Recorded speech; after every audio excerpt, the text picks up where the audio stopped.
안녕하세요. 다시 만나 뵙게 되어 반갑습니다.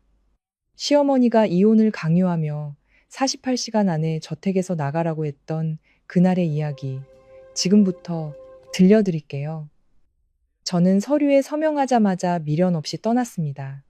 그리고 정확히 3일 뒤, 시어머니는 제게 전화해 제발 변호사를 거두어 달라고 애원하기 시작했죠. 무려 70억을 들여 시댁 식구들이 살 저택을 마련해 주었지만 제게 돌아온 것은 이혼 서류와 청춘, 위자료라는 명목의 5천만 원짜리 수표 한 장이었습니다. 시댁 식구들은 자신들이 방금 집안의 복덩이를 쫓아냈을 뿐만 아니라 스스로 파산 선고서에 도장을 찍었다는 사실을 까맣게 모르고 있었죠. 서울의 36도 폭염도 한남동 저택 거실에 숨막히는 공기만큼 뜨겁지는 않았습니다. 저는 등을 꼿꼿이 세우고 두 손을 무릎 위에 가지런히 올린 채 지난 5년간 가족이라 불렀던 사람들 앞에 앉아 있었습니다. 반질반질 윤이 나는 호두나무 탁자 위에는 한쪽만 서명된 이혼 서류가 떡하니 놓여 있었고 그 옆에는 검은색 신용카드 한 장이 아무렇게나 던져져 있었습니다. 제 시어머니였던 김 여사는 방금 고급 스파에서 돌아온 참이었습니다.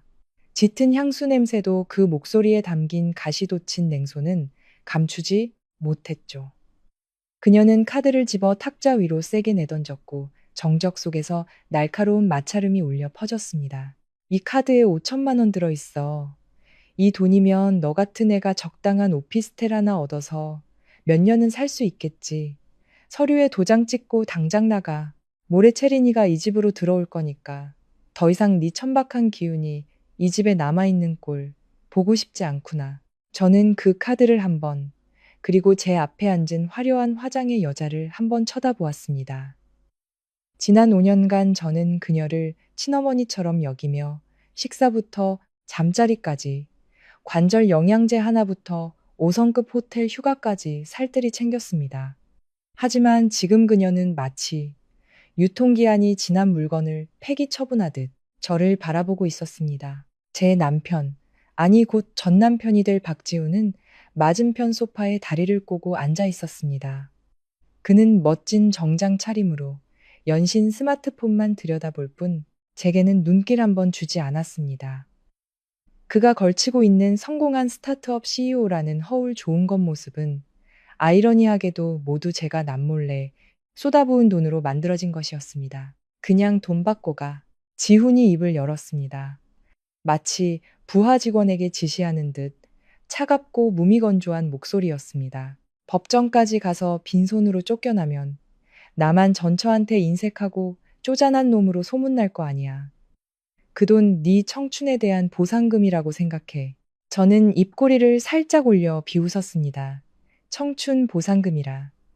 제 5년의 청춘과 그동안 쏟아부은 수많은 애정과 노력, 그리고 이 집에 은밀히 투자한 막대한 자산의 가치가 고작 5천만 원이란 말인가? 지훈의 여동생인 박지민이 2층에서 내려왔습니다. 얼마 전 코 수술을 받아 콧등이 아직 붉게 부어 있었지만 그 태도는 하늘을 찌를 듯 오만했습니다. 지민은 저를 스쳐 지나가며 제가 탁자 위에 둔 제 침실 열쇠 꾸러미를 획 낚아챘습니다.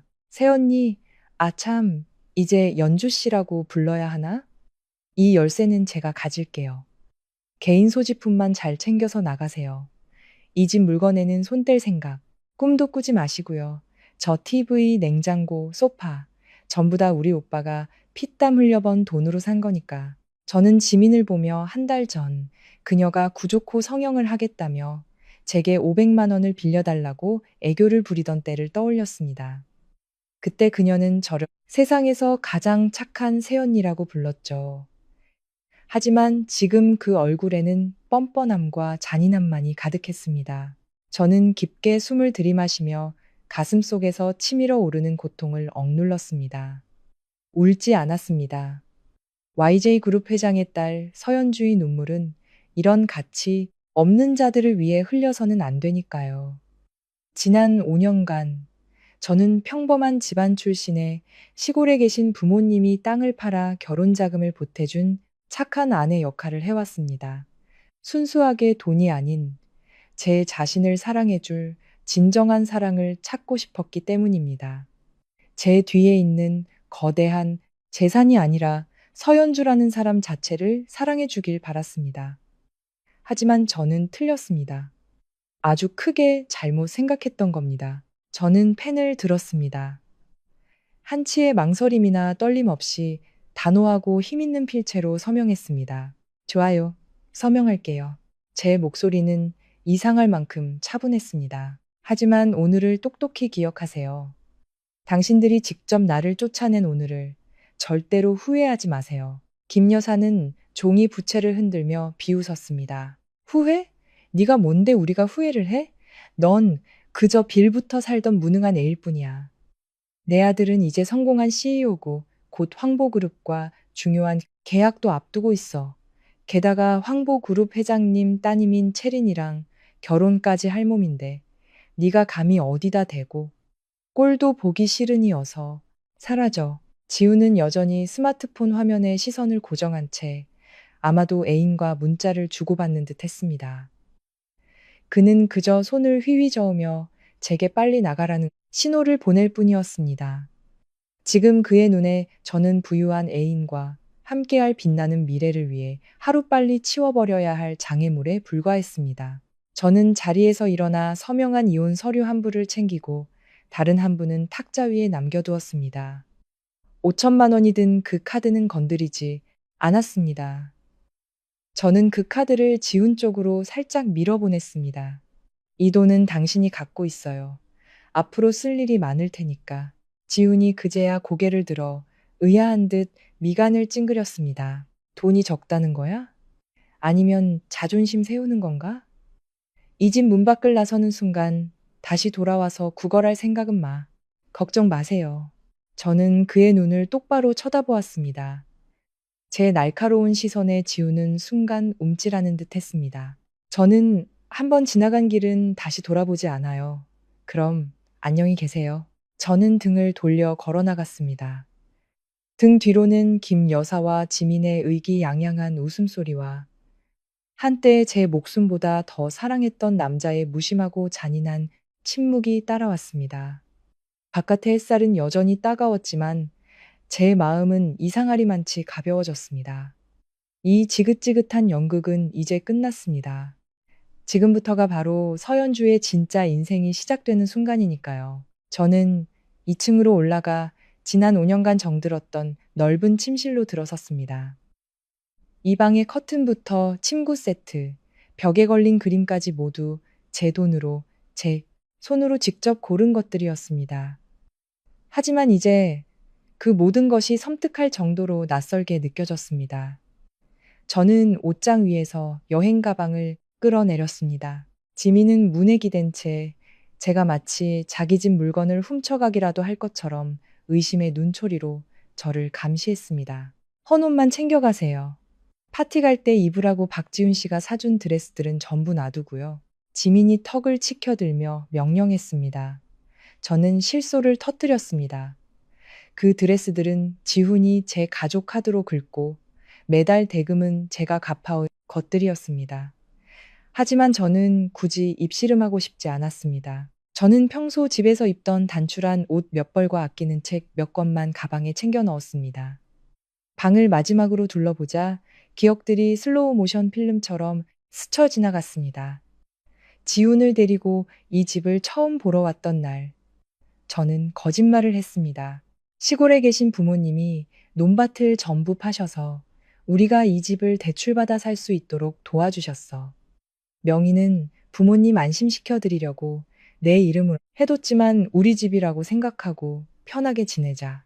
그때 지우는 저를 끌어안고 눈물을 글썽이며 감격했습니다. 내가 정말 열심히 일해서 부모님 빚 다 갚아줄게. 당신 절대 고생 안 시킬게. 그 약속은 바람처럼 흩어졌습니다. 70억 원에 달하는 이 저택은 사실 제 부모님께서 딸의 결혼 선물로 마련해 주신 신탁 자금으로 매입한 것이었습니다. 서연주 단독 명의로 된 등기권리증은 은행의 안전금고에 고이 잠들어 있었습니다. 지훈이 받던 공증된 사본은 그를 안심시키기 위해 집에 둔 복사본일 뿐이었습니다. 그는 단 한 번도 시골 출신 아내가 어떻게 이런 비싼 생활비를 감당하며 온 가족에게 상류층의 삶을 제공할 수 있었는지 의심하지 않았습니다. 그의 회사가 초반 3년간 적자에 허덕일 때도 그는 제가 알뜰하게 살림을 잘하거나 혹은 그보다 더 나쁘게는 돈이 어디서 나는지 전혀 관심도 없이 그저 당연하게 모든 것을 누렸습니다. 맛있는 음식과 좋은 술, 명품 옷이 있으면 그것으로 좋겠던 겁니다. 저는 여행 가방을 닫았습니다. 지퍼가 잠기는 소리가 단호하게 울렸습니다. 가방을 끌고 문 밖으로 나가자 지민은 즉시 달려들어 가방을 뒤지며 내용물을 확인했습니다. 안에는 낡은 옷가지들 뿐인 것을 확인하고는 그녀는 경멸하듯 입술을 삐죽였습니다. 꼬레, 전부 시장 옷이네. 저는 대꾸하지 않고 가방을 끌고 계단을 내려갔습니다. 거실을 지나갈 때 김 여사는 친척에게 전화를 걸어 자랑하고 있었습니다. 어머, 그 애 쫓아냈지. 속이 다 시원해. 우리 집도 이제 새 식구 맞이해야지. 대기업 회장님 따님이라는데 우리 지훈이랑 정말 잘 어울리지 않겠어? 저는 마당으로 나섰습니다. 저녁 햇살이 집 앞에 잉어 연못에 부서지며 반짝이는 무늬를 만들고 있었습니다. 수억 원을 호가하는 일본산 비단잉어들이 유유히 헤엄치고 있었습니다. 이것 또한 작년 지훈의 생일에 제가 선물한 것이었습니다. 잉어를 키우면 마음이 안정되고 사업에 좋은 기운을 가져다 줄 거라던 그의 말 때문이었죠. 저는 핸드백에서 이 저택의 예비 열쇠 꾸러미를 꺼냈습니다. 이것은 제가 항상 몸에 지니고 다니던 열쇠였습니다. 저는 잠시 말없이 서 있다가 힘껏 팔을 휘둘러 열쇠 꾸러미를 연못 속으로 던져버렸습니다. 첨벙, 물방울이 튀어오르고 잉어떼가 놀라 흩어졌습니다. 열쇠 꾸러미는 저의 어리석음과 미련을 모두 짊어진 채 깊은 연못 바닥으로 서서히 가라앉았습니다. 저는 몸을 돌려 정문으로 향했습니다. 검은색 카카오 택시 한 대가 이미 저를 기다리고 있었습니다. 기사님이 재빨리 차에서 내려 문을 열어주고 제 가방을 실어주었습니다. 시그니엘 서울로 가시는 거 맞으시죠? 기사님이 물었습니다. 네, 시그니엘 서울로 가주세요. 저는 가볍게 대답했습니다. 차가 부드럽게 움직이기 시작했습니다. 저는 뒤돌아보지 않았습니다. 백미러를 통해 보니 김 여사와 지민이 현관 앞에 서서 새 며느리의 풍수에 맞게 대문색을 뭘로 바꿀지 의논하며 손가락질하고 있었습니다. 그들은 자신들이 방금 집안의 복덩이를 내쫓았다는 사실은 꿈에도 모른 채 부귀영화를 누릴 미래를 꿈꾸고 있었습니다. 잘 있어라 한남동. 잘 있어라 행복한 가정을 향한 헛된 망상이여. 내가 이곳에 다시 돌아올 때 나는 더 이상 순종적인 아내, 연주가 아닐 것이다. YJ그룹의 유일한 상속녀, 서연주로 돌아와 내게 속한 모든 것을 되찾을 것이다. 원금은 물론 이자까지 톡톡히 쳐서 차는 시그니엘 서울의 웅장한 로비 앞에 멈춰섰습니다. 저는 차에서 내려 서울의 부를 상징하는 초고층 타워를 올려다보았습니다. 시댁에서 준욱 들어있던 모습과는 달리 저는 당당하게 고개를 들고 자신감 넘치는 걸음으로 프런트 데스크를 향해 걸어갔습니다. 서현주님, 환영합니다. 펜트하우스는 준비되어 있습니다. 직원이 정중하게 허리를 숙이며 카드키를 건넸습니다. 이곳은 제가 개인적인 공간이 필요할 때마다 비밀 아지트로 사용하기 위해 장기 임대한 최고급 레지던스였고 이제는 제 반격의 기지가 될 곳이었습니다. 방에 들어서자마자 거실에는 이미 강민준 변호사가 저를 기다리고 있었습니다. 민준은 국내 최고 로펌의 에이스 변호사이자 제 대학 시절부터의 절친한 친구였습니다. 그는 제 가족 외에 저의 진짜 신분을 아는 유일한 사람이었습니다. 민준은 자리에서 일어나 동정심과 책망이 뒤섞인 눈빛으로 저를 바라보았습니다. 아가씨, 드디어 그 지긋지긋한 세장에서 탈출하신 건가? 내가 5년 전부터 말했잖아.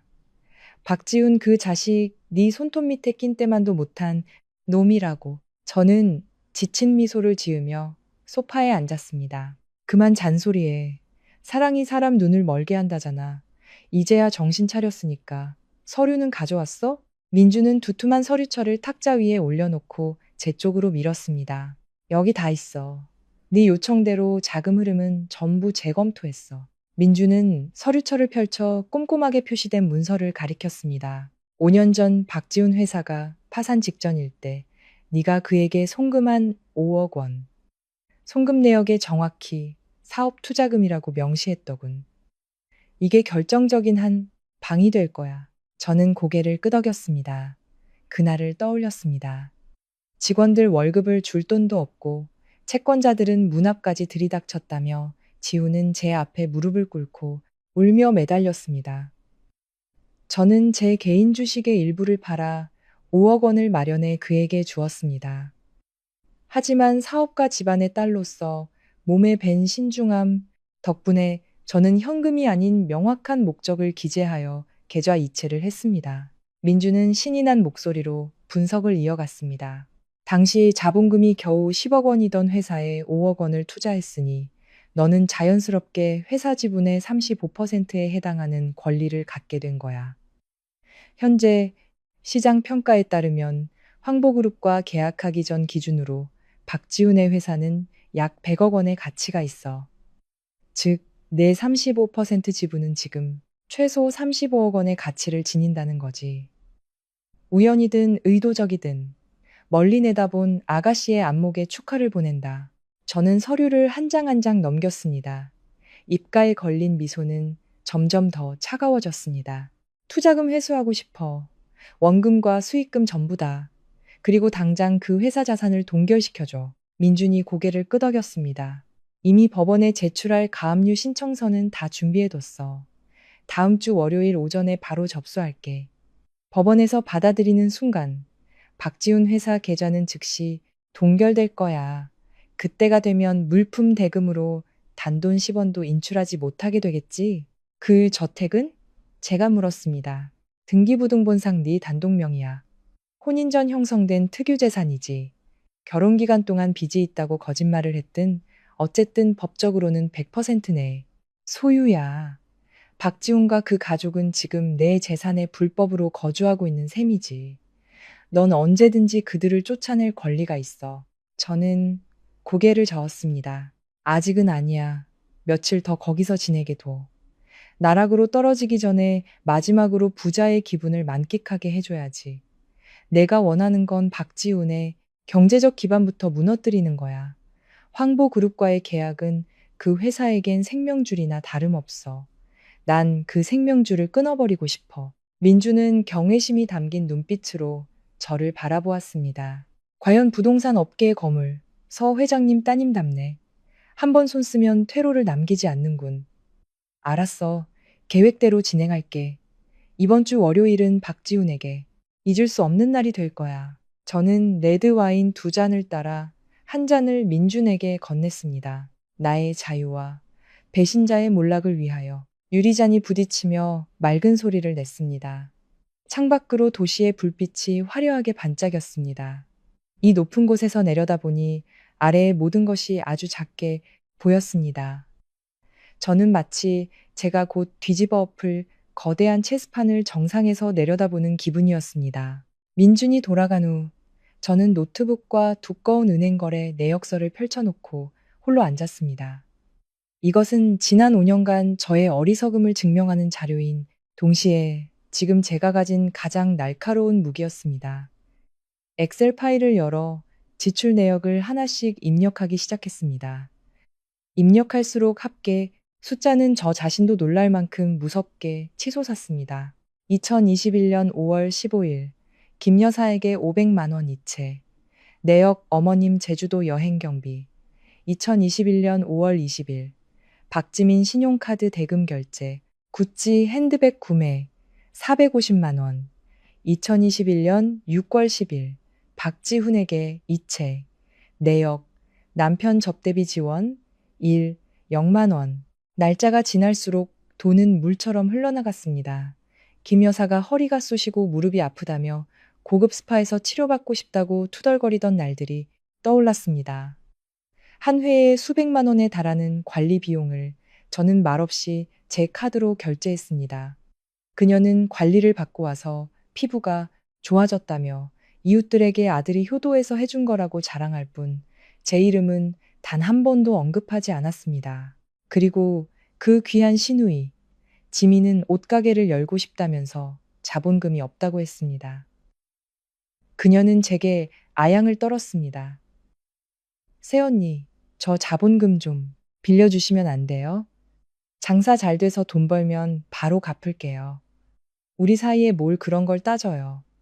저는 그녀에게 물건 매입 자금으로 5천만 원을 그리고 가게 보증금으로 2천만 원을 추가로 이체해 주었습니다. 결과는 가게는 3개월 만에 장사가 안 된다며 문을 닫았고 그녀는 남은 자본금으로 클럽을 드나들며 쇼핑하는데 전부 탕진했습니다. 그 돈은 고스란히 날아간 셈이었죠. 하지만 다행히도 저의 신중한 습관이 저를 구했습니다. 큰 금액을 이체할 때는 항상 명확한 내용을 기재했고 지민의 가게 자금이나 김 여사에게 시골의 제사집을 수리한다며 빌려준 돈처럼 개인적인 대여금은 모두 카카오톡 메시지로 확인을 받아두었습니다. 저는 2년 전 지민과 나눈 카카오톡 대화 내용을 찾아냈습니다. 연주, 지민아, 가게 오픈 자금으로 5천만 원 보냈어. 확인해줘. 지민, 넵. 언니, 잘 받았어요. 사랑하는 우리 새언니 최고. 열심히 해서 꼭 빨리 갚을게요. 저는 이 화면을 캡처해서 증거로 저장했습니다. 빌려달라 갚겠다는 두 단어만으로도 법정에서 민사상 대여 관계를 성립시키기에 충분했습니다. 이건 증여나 선물이 아닌 명백한 대여였습니다. 3시간에 걸친 검토 끝에 내역을 종합했습니다. 김 여사에게 들어간 여행, 스파, 보약, 시골집 수리비 등 총 3억 2천만 원, 지민에게 빌려준 가게 자금, 성형수술비, 명품 쇼핑, 자금 등 총 1억 8천만 원. 지훈의 회사에 투자한 5억 원은 민준이 별도로 처리 중이었습니다. 결론적으로 제가 그 가족에게 현금으로 지출한 돈은 총 8억 원에 달했습니다. 매일의 식비나 생활비는 제외하고서도 말입니다. 시어머니와 시누이에게 들어간 5억 원. 저는 이 돈을 반드시 회수해야 할 채권으로 규정했습니다. 저는 모든 거래 내역서를 출력하고 중요한 부분은 형광펜으로 짙게 표시했습니다. 이 말하는 숫자들은 저를 빈대, 거머리라고 욕했던 자들의 뺨을 후려칠 가장 확실한 증거가 될 것이었습니다. 저는 커피를 한 모금 마시며 속으로 다짐했습니다. 김 여사님, 지민아, 내 돈 먹고 마신 만큼 토해낼 준비 단단히 하세요. 저는 은혜도 모르는 자들에게 자선을 베풀지 않으니까요. 제가 시그니엘 서울에서 숫자들과 씨름하고 있을 동안 한남동 저택에서는 한편의 희비극이 펼쳐지고 있었습니다. 저는 그 사실을 빌라 관리사무소장과의 통화를 통해 알게 되었습니다. 제 휴대폰이 울리며 한남동 빌라 관리소장이라는 발신자 정보가 떴습니다. 여보세요, 박 소장님. 저 연주입니다. 아, 서연주님. 죄송합니다. 방해해서. 혹시 지금 댁에 계신가요? 댁에서 인부들이 와서 벽을 부수는 소리가 나서 난리가 났습니다. 주변 주민들 민원이 빗발치고 있어요. 그런데 확인해 보니 댁에서는 어떤 공사허가 신청도 접수된 게 없어서요. 저는 미간을 찌푸렸습니다. 벽을 부순다고요? 전 집에 없는데요. 누가 그런 짓을 하는 거죠? 김미숙 여사님. 그러니까 지훈 씨 어머님이요. 인부들을 지휘하면서 거실과 주방 사이 벽을 허물고 커다란 수족관 같은 걸 만들고 계십니다. 경비원이 가서 제지하려 했더니 소리를 지르며 난리를 치셨다고 합니다. 저는 웃음이 터져 나왔습니다. 김 여사는 정말 행동이 빠르시군요. 저를 쫓아낸 지 24시간도 채 되지 않아 새 며느리를 맞이할 집 단장에 나서다니 수족관을 만들려는 걸 보니 분명 황보 체린의 취향에 맞추려는 속셈이겠죠. 소장님, 규정대로 처리해 주세요. 즉시 공사를 중단시키고 경위서를 작성해 주세요. 그 집은 제 명의이고 저는 누구에게도 수리를 위임한 적이 없습니다. 만약 그들이 불응하면 재물손괴죄로 경찰에 신고하셔도 좋습니다. 네, 알겠습니다, 연주님. 즉시 조치하겠습니다. 나중에 박 소장님의 전원과 제가 아직 접근 권한을 가진 CCTV 영상을 통해 저는 사건의 전말을 똑똑히 볼 수 있었습니다. 지민은 전문 촬영팀까지 대동해 틱톡 영상을 찍고 있었습니다. 화려하게 화장을 하고 짧은 원피스를 입은 그녀는 거실을 오가며 거만한 말투로 소개를 이어갔습니다. 헬로 에브리원. 오늘은 저희 가족의 한강뷰가 보이는 수십억대 저택 랜선 집들이를 해볼게요. 여기는 저희 가족이 자주 와인 파티를 여는 것일 공간이에요. 지민이 한창 연기에 심취해 있을 때 경비원과 관리소 직원이 들이닥쳤습니다. 드릴 소리와 망치 소리가 뚝 그쳤습니다. 불법 공사를 즉시 중단해 주십시오. 박 소장님이 단호하게 말했습니다. 인부들에게 손가락질하며 이래라 저래라 하던 김 여사는 그 모습을 보고는 얼굴이 시뻘개져서 달려나왔습니다. 당신들이 뭔데 남의 집에 들어와서 명령질이야? 내 아들 집이야. 내 마음대로 부수고 내 마음대로 지을 거야. 당신들이 무슨 상관인데? 어머님, 이 주택은 등기부등본상 소유주께서 공사 허가 신청을 하지 않으셨습니다. 임의로 내력벽을 철거하는 것은 건축법 위반이며 공동주택의 안전을 위협하는 행위입니다. 허가? 무슨 허가? 내 아들이 이 집 주인인 박지훈이야. 내 아들 오면 당신들 전부 해고하라고 할 테니. 두고 봐. 김 여사의 찢어지는 고함 소리가 동네 전체에 울려 퍼졌습니다. 박 소장님은 침착하지만 단호한 태도를 유지했습니다. 저희 관리 시스템 데이터베이스 상으로 확인한 결과 이 저택의 소유주는 서연주님으로 되어 있습니다. 박지훈이라는 이름은 어디에도 없습니다. 다시 확인해 보시죠. 박 소장님의 말은 김 여사의 얼굴에 찬물을 끼얹는 것과 같았습니다. 휴대폰으로 라이브 방송을 하던 지민도 그 자리에 얼어붙었고 황급히 방송을 껐지만 이미 늦었습니다. 수천 명의 시청자들이 소유주는 서연주님이라는 말을 똑똑히 들은 후였습니다. 뭐라고? 연주라고?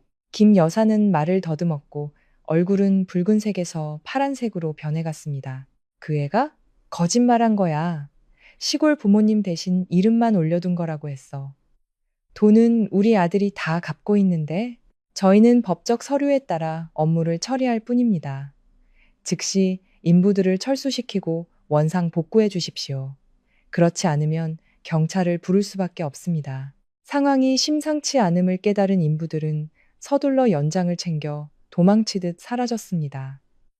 더 이상 망치질 한번 할 엄두도 내지 못했습니다. 김 여사는 어지럽게 널린 벽돌더미 한가운데에 망연자실 서서 자신의 귀를 믿을 수 없다는 듯 중얼거렸습니다. 그녀가 가졌던 권력과 부에 대한 환상은 등기권리증이라는 종이 한 장에 산산조각 나버렸습니다.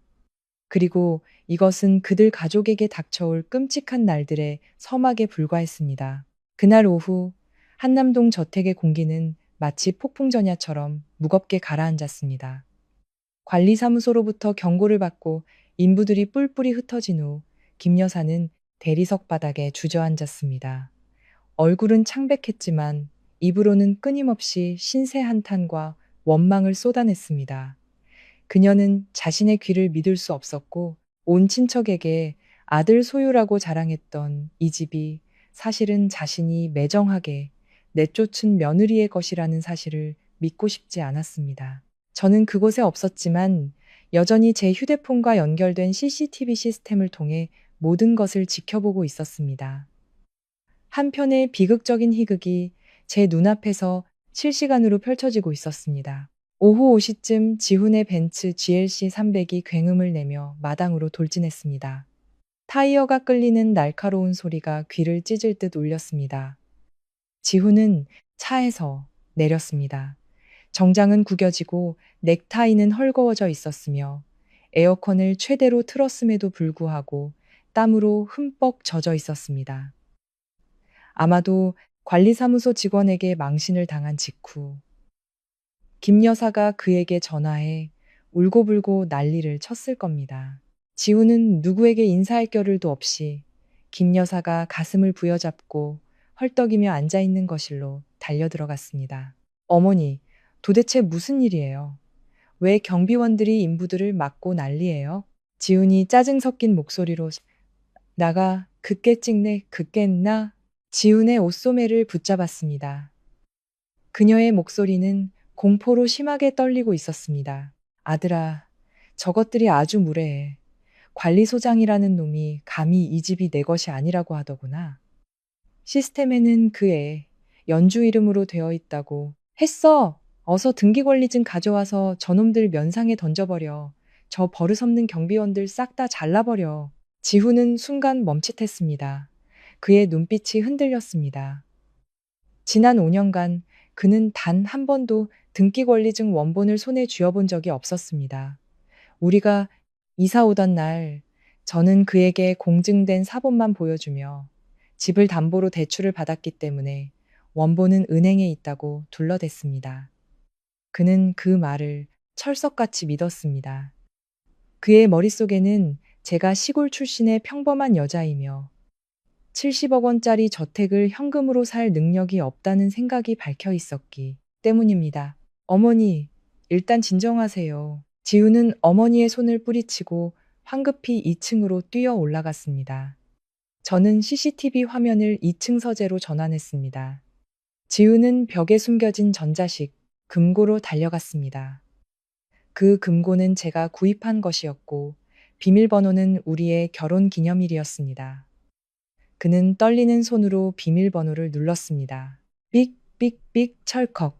금고문이 열렸습니다. 안은 텅 비어 있었습니다. 그의 회사 계약 서류 몇 뭉치와 김 여사가 맡겨둔 순금 장신구 몇 개가 전부였습니다. 어디에도 붉은색 표지의 등기권리증은 보이지 않았습니다. 지우는 금고의 모든 칸을 뒤지고 종이 한 장 한 장을 들춰보았습니다. 그의 이마에서는 땀방울이 비오듯 쏟아졌습니다. 그는 금고 바닥에 깔린 낡은 서류철 하나를 발견했습니다. 그것은 바로 제가 결혼 초 그에게 보여주었던 등기권리증 공증 사본이었습니다. 그는 그 종이를 집어들고 소유자 항목에 시선을 고정했습니다. 굵은 고딕체로 인쇄된 글자가 그의 눈을 강타했습니다. 주. 박지훈이라는 이름도 부부 공동재산이라는 문구도 없었습니다. 지훈은 힘없이 팔을 떨어뜨렸습니다. 종이가 바닥으로 나풀거리며 떨어졌습니다. 그는 뒤로 물러나다 의자에 주저앉았습니다. 그의 얼굴은 넋이 나간 사람처럼 허탈했습니다. 그는 황급히 휴대폰을 꺼내 회사 고문 변호사에게 전화를 걸었습니다. 여보세요, 김 변호사님? 급한 질문이 있습니다. 혼인 전에 형성된 재산이고 아내 단독 명의로 되어 있는데 남편이 매달 생활비나 이자를 보탰다면 공동재산으로 인정받을 수 있습니까? 수화기 너머로 변호사의 우렁우렁한 목소리가 스피커폰을 통해 흘러나왔고 카메라는 그 소리를 똑똑히 담아냈습니다. 어렵습니다, 대표님. 등기 날짜가 혼인신고일 이전이라면 100% 특유재산입니다. 권리를 주장하시려면 대표님께서 보탠 돈이 주택 원금 상환에 사용되었다는 명확한 자금 출처를 증명해야 하고 특유재산을 공동재산으로 편입한다는 서면 합의서가 있어야 합니다. 단순히 생활비를 보태거나 약간의 이자를 내준 정도로는 어림도 없습니다. 법에 명확히 규정되어 있습니다. 지훈은 전화를 끊었습니다. 그의 손은 휴대폰을 떨어뜨릴 뻔할 정도로 심하게 떨리고 있었습니다. 그는 지난 몇 년을 돌이켜 보았습니다. 그가 번 월급은 대부분 자신을 위한 명품 쇼핑, 고급차 구입에 사용되었고 가끔 제게 몇백만 원을 생활비라며 던져주곤 했습니다. 그 돈은 70억 원짜리 저택의 가치에 비하면 세 발의 피에 불과했습니다. 게다가 저는 단 한 번도 그에게 은행 대출 상환 서류에 서명하라고 요구한 적이 없었습니다. 지훈은 모든 것을 깨달았습니다. 그는 저에게 속았던 겁니다. 5년 동안 이어진 완벽한 사기극에. 아니, 더 정확히 말하자면 그는 자신의 오만과 아내에 대한 무시로 스스로를 속여왔던 겁니다. 아래층에서는 지민이 여전히 김 여사에게 큰 소리치고 있었습니다. 엄마 걱정 마세요. 그 여자가 서류 위조한 걸 거예요. 우리 오빠가 얼마나 대단한데. 이 집 당연히 오빠 돈으로 산 거죠. 지훈이 무거운 발걸음으로 계단을 내려왔습니다. 그는 어머니와 여동생을 바라보았습니다. 아침에 제게 5천만 원을 던져줄 때의 그 오만한 표정은 온데간데 없었고 대신 극심한 혼란과 공포가 가득했습니다. 그만해. 더 이상 말하지 마. 지훈이 소리치자 지민은 깜짝 놀라 입을 다물었습니다. 이 집 그 여자 이름으로 된 거 맞아. 뭐라고? 김 여사가 소리를 지르며 가슴을 부여잡고 눈을 동그랗게 떴습니다. 너 지금 뭐라고 했니? 그럼 내가 여태 그 식모 같은 애 집에서 얹혀 살았다는 거야? 그럼 이제 걔가 나가라고 하면 우리는 길거리에 나앉아야 하는 거니? 지훈은 관자놀이를 꾹 누르며 지친 목소리로 말했습니다. 엄마, 걱정 마세요. 설마 우리를 죽이기까지 하겠어요? 그래도 5년이나 같이 산 부부인데 제가 잘 타일러서 얘기해 볼게요. 아마 그냥 일시적으로 화가 나서 저러는 걸 거예요. 저는 휴대폰 화면을 껐습니다. 입꼬리를 올리며 차갑게 비웃었습니다. 일시적으로 화가 나서? 아직도 상황 파악이 안 되는군요. 박지훈 씨. 이건 분노가 아니에요. 이건 심판입니다. 그리고 이 심판은 이제 막 시작되었을 뿐입니다. 주말은 지훈의 가족으로부터의 소름 끼치는 침묵 속에서 지나갔습니다. 그들은 감히 제게 전화를 걸지 못했습니다. 아마도 어떤 화해의 계획을 짜고 있겠지요. 하지만 저는 관심 없었습니다. 저는 주말 내내 고급 스파에서 피부 관리를 받으며 휴식을 취했고, 월요일 아침에 날릴 결정적인 한 방을 위해 마음의 준비를 했습니다. 월요일 아침, 서울의 하늘은 곧 큰 비가 쏟아질 것처럼 잿빛이었습니다. 구로 디지털 단지에 위치한 지훈의 IT 회사 사무실은 긴장감이 감돌았습니다. 오늘은 대만 협력업체의 중요한 반도체 칩 물품 대금 4억 원을 송금해야 하는 마지막 날이었습니다. 이 부품은 황보그룹과의 협력 프로젝트에 사용될 스마트 기기의 핵심 부품이었습니다. 칩이 없으면 생산 라인은 멈추고 납품 기일은 지연되며 황보그룹과의 계약은 파기될 위험에 처하게 됩니다. 오전 9시 정각, 지훈은 특유의 자신감 넘치는 표정으로 사무실에 들어섰습니다. 집안일이 엉망진창이었지만 그는 자신의 사업만큼은 절대 흔들리지 않을 것이라고 믿었습니다. 그는 경리 부장을 불렀습니다.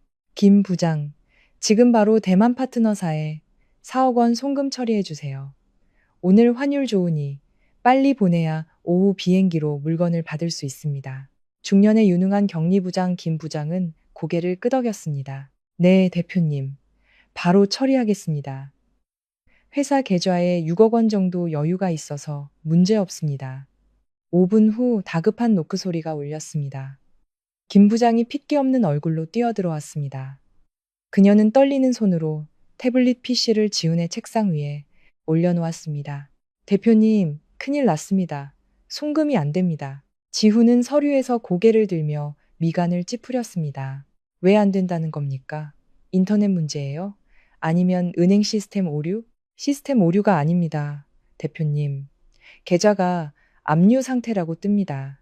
방금 은행 본점에 전화해서 확인해 보니 서울중앙지방법원에서 발부한 자산, 압류 결정이 있었다고 합니다. 뭐라고요? 지훈은 용수철처럼 튕겨 일어나 의자를 박차고 일어났습니다. 의자가 뒤로 밀려나 서류장에 부딪히며 쿵 하는 소리를 냈습니다. 누가, 왜 압류를 걸었는데요?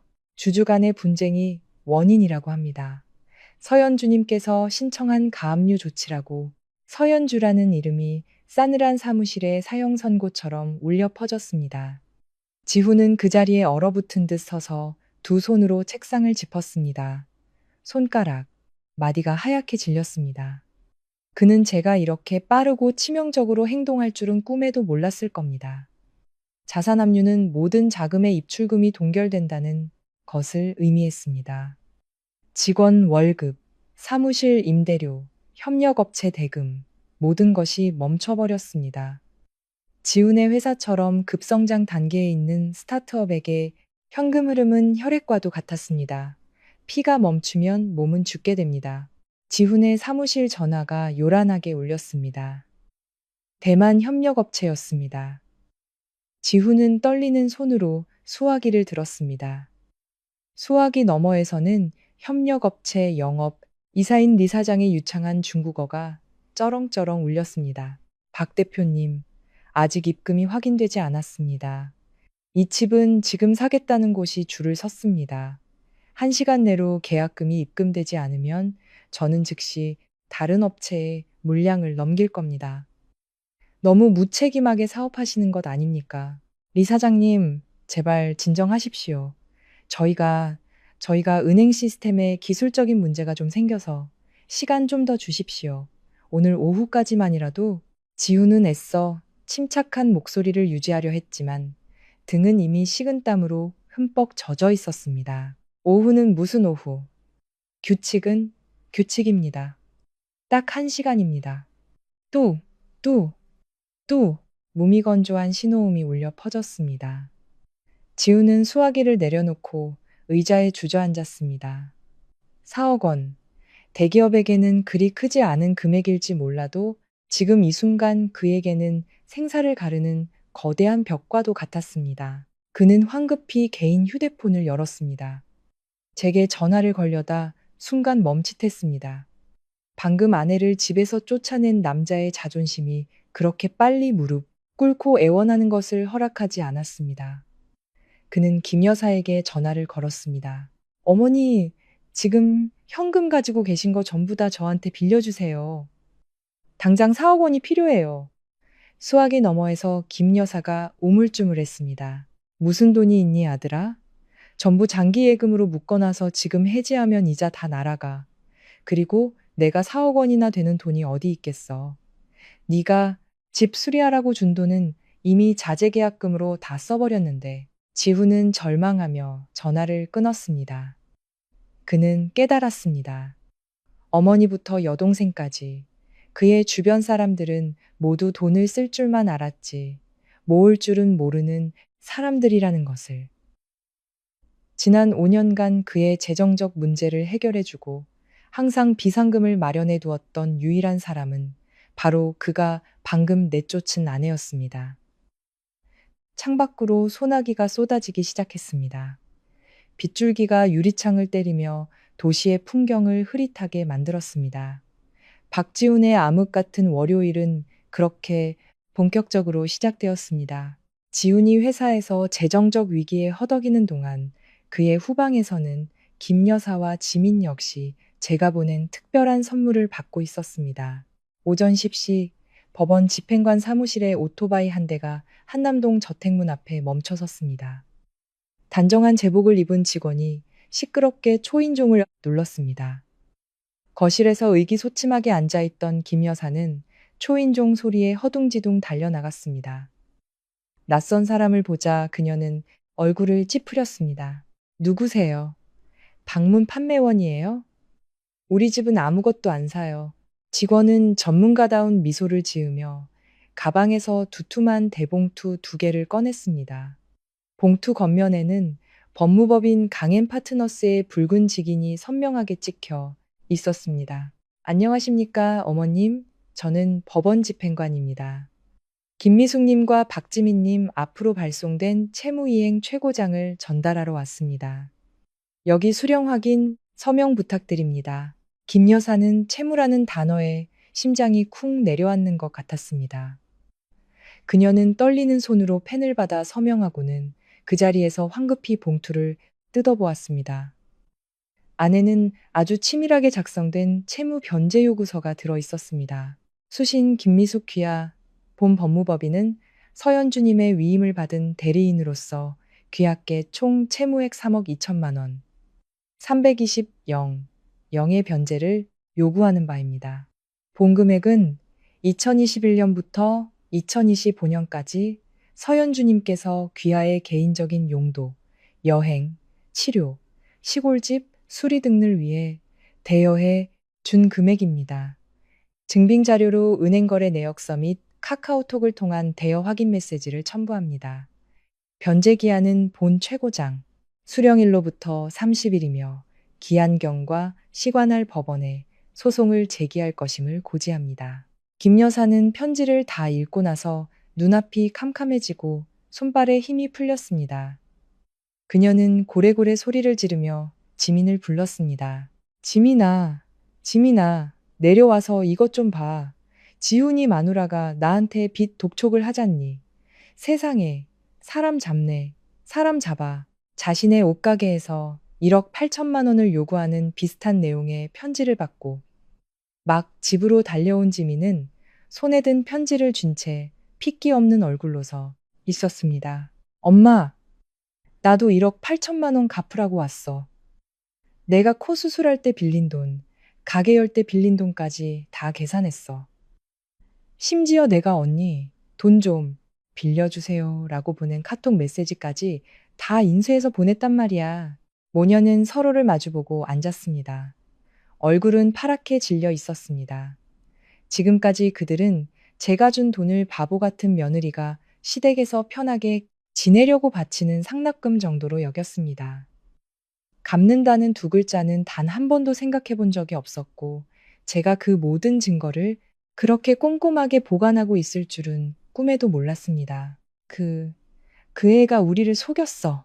김 여사는 분노의 차 책상을 내리쳤습니다. 가족끼리 돈 좀 주고받고 할 수도 있지. 그게 무슨 빚이라고 소송까지 해. 난 못 갚아. 어디 한번 해보라고 해. 그래도 젊은 지민은 사회 물정을 조금 더 알았습니다. 그녀는 떨리는 목소리로 말했습니다. 엄마, 그렇게 간단한 문제가 아니에요. 카톡에 빌려달라고 쓴 게 결정적인 증거예요. 변호사가 이렇게 내용 증명까지 보냈다는 건 저쪽이 모든 증거를 다 쥐고 있다는 뜻이에요. 법정 가면 우리가 100% 져요. 이렇게 큰 금액을 안 갚으면 강제 집행 들어와서 재산 압류당할 수도 있단 말이에요. 무슨 재산? 나한테 무슨 재산이 있다고. 시골에 있는 집이랑 땅이요. 엄마 명의로 된 거 있잖아요. 걔네가 소송에서 이기면 법원에 엄마 땅 경매로 넘겨서 빚 갚으라고 요구할 수도 있어요. 시골 땅을 잃을 수도 있다는 말에 김 여사는 마른 하늘에 날벼락을 맞은 듯 충격을 받았습니다. 그 땅은 그녀의 노후 자금이자 평생 흘린 땀과 눈물의 결정체였습니다. 그녀는 비로소 진짜 공포를 느꼈습니다. 순하고 인내심 강하던 며느리의 모습이 이제는 치밀하고 잔인한 악마처럼 느껴졌습니다. 지훈이한테 전화해. 당장 지훈이 불러서 그 마누라 좀 해결하라고 해. 김 여사는 절망 속에서 소리쳤습니다. 하지만 그녀는 몰랐습니다. 그 시각 지훈은 그녀보다 만 배는 더 고통스러운 상황에 처해 있다는 것을. 이 변호사 서신은 단순히 돈을 요구하는 종이 쪼가리가 아니었습니다. 그것은 박 씨 집안의 마지막 남은 자존심을 무너뜨리는 심리적 공격이었습니다. 오전 11시 제 휴대폰이 울렸습니다. 아이폰 화면에 남편이라는 이름이 떴습니다. 저는 입꼬리를 올리며 여유롭게 캐모마일 차를 한 모금 마신 뒤에야 전화를 받았습니다. 민준도 함께 들을 수 있도록 스피커폰을 켰습니다. 여보세요. 제 목소리는 감정 없이 얼음장처럼 차가웠습니다. 수화기 너머에서는 지훈의 광기 어린 고함이 터져나왔습니다. 서연주, 너 미쳤어? 지금 무슨 짓을 하는 거야? 왜 내 회사 계좌를 압류해? 지금 공항에 반도체 칩이 대금만 기다리고 있는 거 몰라? 너 나 죽이려고 작정했어? 저는 귀가 따가워 휴대폰을 조금 멀리 떨어뜨린 후 태연하게 대답했습니다. 말을 잘못했네요. 당신을 죽이려는 게 아니에요. 저는 단지 주주로서의 합법적인 권리를 행사하는 중일 뿐이에요. 5년 전에 내가 당신에게 준 5억 원, 송금 내역에 사업 투자금이라고 분명히 적혀 있었는데 잊었어요? 무슨 놈의 투자금? 그건 네가 나 창업하라고 준 돈이잖아. 부부 사이에 내 돈이 내 돈이고 내 돈이 내 돈이지. 지훈이 목에 핏대를 세우며 우겼습니다. 법은 그렇게 말하지 않죠, 박지훈 씨. 저는 그의 말을 끊으며 단호하게 말했습니다. 그 돈은 제 특유 재산이고 은행 기록이 명백한 증거예요. 2021년 당시 5억 원으로 나는 당신 회사 지분의 35%를 소유하게 됐어요. 이제 더 이상 주주로 있고 싶지 않네요.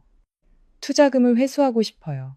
당신이 원금과 그동안의 성장 수익률까지 전부 돌려주면 나도 바로 압류 해제 서류에 사인해 줄게요. 지우는 잠시 말을 잃었습니다. 그의 거친 숨소리가 휴대폰을 통해 선명하게 들려왔습니다. 얼마를 원하는데? 그의 목소리는 증오와 무력감이 뒤섞인 채 푹 가라앉아 있었습니다. 현재 당신 회사 테크비전의 시장 가치를 기준으로 35% 지분은 35억 원에 해당해요. 거기에 당신 어머니와 여동생의 빚 5억 원을 더해서 총 40억 원. 내 계좌로 40억 원을 입금하면 모든 일은 깨끗하게 끝날 거예요. 40억? 너 지금 장난해? 날강도 같은 소리 하고 있네. 지훈이 소리쳤습니다. 내가 지금 당장 40억 현금을 어디서 구해? 회사 자금 전부 황보그룹 프로젝트에 쏟아붓고 있는 거 뻔히 알면서 그건 당신 사정이죠? 저는 냉정하게 받아쳤습니다. 당신에겐 저택도 있고 고급차도 있고 명품 시계도 있잖아요. 그런 것들 팔아서 갚으면 되겠네요. 아니면 당신의 그 귀한 아가씨 오기야, 금이야 하는 애인한테 도와달라고 하던가요? 황보그룹 회장님 따님이 설마 사랑하는 사람을 구하기 위해 40억 원도 못 내주겠어요? 제 말은 비수처럼 지훈의 급소를 찔렀습니다. 그는 아직 채린에게 이 빚 문제에 대해 털어놓지 못했을 겁니다. 만약 채린이 그가 빈털터리에 빚더미에 앉아 있고 심지어 전처에게 소송까지 당했다는 사실을 알게 된다면 과연 그녀가 계속 그에게 매달릴까요? 연주야, 지훈의 목소리가 바뀌었습니다. 애원하고 호소하는 톤으로 하루를 살아도 부부인데 정을 생각해서라도 내가 잘못했어. 내가 당신한테 정말 큰 죄를 지었어. 하지만 나를 이렇게 막다른 길로 몰지는 말아줘. 제발 압류 좀 풀어줘. 그러면 내가 빚은 천천히 다 갚을게. 정말이야. 저는 웃음을 터뜨렸습니다. 씁쓸한 웃음이었습니다. 당신과 당신 어머니가 나를 5천만 원 쥐어주고 길거리로 내쫓을 때 정을 생각했나요? 당신이 채린이와 바람 피울 때 회사 살리려고 자기 주식까지 팔았던 아내는 기억했나요? 이제 와서 연기하지 마세요, 박지훈 씨. 나는 더 이상 예전의 바보 같은 서연주가 아니니까. 돈을 주면 나도 물건을 주죠. 돈이 없으면 법대로 해결하면 될 일이고요. 말을 마친 저는 단호하게 전화를 끊었습니다. 민준을 돌아보자. 그는 엄지손가락을 치켜 세우며 칭찬했습니다. 완벽했어. 경제적으로 압박하는 게 한 사람의 본 모습을 가장 빨리 드러나게 하는 방법이지. 아주 잘했어. 저는 창밖을 내다보았습니다. 비는 그치기 시작했지만 박지훈의 마음속 폭풍은 이제 막 거세게 몰아치기 시작했을 겁니다. 같은 날 오후 2시 여의도 금융타워 최고층에 위치한 황보그룹 회장실. 실내 공기는 차갑고 엄숙했습니다. 그룹 총수인 윤 회장은 희끗희끗한 머리에 권위 있는 남성으로 방금 막 긴급하게 전달된 서류처를 검토하고 있었습니다. 발신인은 익명이었지만 내용은 아주 상세하고 명확했습니다. 그것은 박지훈의 회사 테크비전과 그의 개인 재무 상태에 대한 신용조사 보고서였습니다. 서류에는 서울중앙지방법원의 자산 압류 결정문, 박지훈 가족이 서연주에게 진 개인 채무 내역서 사본, 그리고 가장 결정적으로 여전히 법적 효력이 유효한 박지훈과 서연주의 혼인 관계 증명서가 포함되어 있었습니다. 이혼 서류는 아직 법원에 접수조차 되지 않은 상태, 즉 법적으로 박지훈은 여전히 유부남이었습니다. 윤 회장은 분노에 차 서류철을 책상에 내리쳤습니다. 그의 얼굴이 붉게 달아올랐습니다. 그는 비서실에 내부 전화를 걸었습니다. 프로젝트 담당 이사, 당장 내 방으로 오라고 해. 그리고 채린이도 이리 오라고 전해. 15분 후 윤채린이 애교 섞인 목소리로 회장실에 들어왔습니다. 아빠, 무슨 일로 부르셨어요? 저 지금 쇼핑 중이었는데. 윤 회장은 서류철을 딸에게 던졌습니다. 내 눈으로 똑똑히 봐라. 네가 좋다고 만나는 그 귀한 남자친구 놈의 실체를. 그놈 유부남이야. 심지어 그 아내는 YJ그룹서 회장의 외동딸 서연주라고. 네가 지금 어떤 불장난을 하고 있는지 알기나 해? 체리는 서류를 집어들고 읽기 시작했습니다. 그녀의 얼굴이 새하얗게 질렸습니다. 뭐라고요? 지훈 씨는 아내가 그냥 시골 출신의 빌부터 사는 여자라고 했는데 YJ그룹이라니요? 그놈이 너를 속인 거야. 이 집안 전체를 속인 거라고. 윤 회장이 소리쳤습니다. 그놈 회사 지금 자산은 압류당했고 빚더미에 앉아 있어. 그런데 감히 우리 회사에 와서 수천억짜리 프로젝트를 같이 하자고 제안해? 만약 내가 덜컥 계약서에 사인하고 나서 그놈 재산이 묶여버렸으면 황보그룹이 입을 손해가 얼마인 줄 알아? 게다가 YJ그룹과 사돈이 될 뻔했다는 소문이 날 판에 남의 남편이나 훔친 집안이라는 오명을 쓰면 내 체면이 뭐가 되겠냐고. 바로 그때 비서가 박지훈 대표가 로비에서 대금 지급 지연 사태에 대해 해명하고 싶다며 면담을 요청한다고 보고했습니다. 들여보내. 윤 회장이 명령했습니다. 지훈은 초췌한 얼굴로 억지 미소를 지으며 방에 들어섰습니다. 회장님, 채린 씨, 안녕하세요. 오늘 아침 송금 문제에 대해서는 정말 죄송하게 생각합니다. 닥쳐라. 윤 회장이 칼같이 말을 끊었습니다. 어떤 변명도 듣고 싶지 않다. 황보그룹과 테크비전의 계약은 이 시간부로 공식적으로 파기한다. 사유는 파트너사가 재무능력 및 법적 상태에 대해 정직하지 못했기 때문이다. 지훈은 그 자리에 얼어붙었습니다. 회장님, 제발 기회를 한 번만 더 주십시오. 기회? 무슨 기회? 계약서 조항에 따라 자네는 재무능력 보증 의무를 위반했어. 위약금으로 계약금의 2배를 물어야 한다. 내가 지난주에 자네에게 보낸 계약금 10억 원. 이제 자네가 나한테 20억 원을 돌려줘야 해. 3일 내로 갚지 않으면 우리 법무팀이 나설 거다. 지훈은 애원하는 눈빛으로 채린을 돌아보았습니다. 채린아, 아버님께 말씀 좀 잘해줘. 채린은 뒤로 물러서며 혐오와 공포가 뒤섞인 눈빛으로 지훈을 바라보았습니다. 그녀는 방금 서연주의 진짜 신분을 알게 되었고 YJ그룹의 힘에 대한 두려움이 맹목적인 사랑을 압도했습니다. 그냥 돌아가세요. 저를 이 일에 끌어들이지 마세요. 유부남인 주제에 저를 속이다니. 사기꾼이랑은 더 이상 엮이고 싶지 않아요. 사기꾼이라는 두 글자는 박지훈의 경력을 묻어버릴 관 뚜껑에 밝히는 마지막 목과도 같았습니다. 그는 비틀거리며 황보그룹 사무실을 걸어 나왔습니다. 두 손은 힘없이 축 늘어져 있었습니다. 황금 같은 계약은 날아갔고 20억 원의 위약금을 물게 되었으며 계좌는 압류당했고 빚은 산더미처럼 불어났습니다.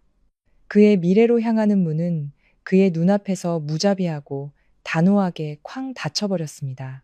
패배자의 심정으로 여의도를 떠난 지훈은 차마 집으로 바로 돌아갈 수 없었습니다. 그는 강남의 거리를 정처 없이 헤맸습니다. 오후에 소나기가 그의 비싼 정장을 흠뻑 적셨지만 그의 부르는 아직 끝나지 않았습니다. 상류층과 스타트업 커뮤니티에서 소문은 빛의 속도보다 더 빨리 퍼져나갔습니다. 그날 저녁, 제가 강남의 한강이 내려다 보이는 고급 레스토랑에서 민준 변호사와 함께 앉아 있을 때 민준은 의미심장한 미소를 지으며 태블릿 PC를 제 쪽으로 밀었습니다. 화면에는 수백만 팔로워를 보유한 재벌가의 뒤시하기를 전문으로 다루는 소셜미디어 페이지에 게시물이 떠 있었습니다. 자극적인 제목이 시선을 사로잡았습니다. 가짜 재벌 행세하며 아내 집에 얹혀 살다. 불륜녀들이기 위해 아내를 5천만 원에 내쫓은 IT 대표. 게시물 아래에는 반박할 수 없는 증거 사진들이 줄지어 있었습니다. 지난 5년간 제가 시댁에 지출한 내역이 담긴 은행 거래 내역서 캡처 사진. 이름은 가려져 있었지만 수십억 원에 달하는 숫자와 상세한 송금 내역이 그대로 드러나 있었습니다. 한남동 저택에서 김 여사가 제게 카드를 던지던 그 운명적인 오후의 장면을 몰래 찍은 사진도 올라와 있었습니다. 그리고 가장 결정적인 것은 서연주 단독 명의로 된 등기권리증 원본 사진과 우리의 혼인관계 증명서 사진이었습니다. 네티즌들은 폭발했습니다. 게시물은 1시간 만에 수만 건의 공유와 댓글이 달렸습니다. 박 씨 가족을 향한 비난과 조롱이 우박처럼 쏟아졌습니다. 헐, 아내 돈으로 밥 먹고 살면서 왕노릇하려고 했네. 이런 남자는 사회에서 격리시켜야 함. 한 네티즌의 댓글은 수천 개의 좋아요를 받았습니다. 시어머니랑 시누이도 만만치 않네. 새언니 돈으로 스파 가고 코 수술하면서 가난하다고 무시하다니. 진짜 은혜도 모르는 인간들이다. 여론의 힘은 무서웠습니다.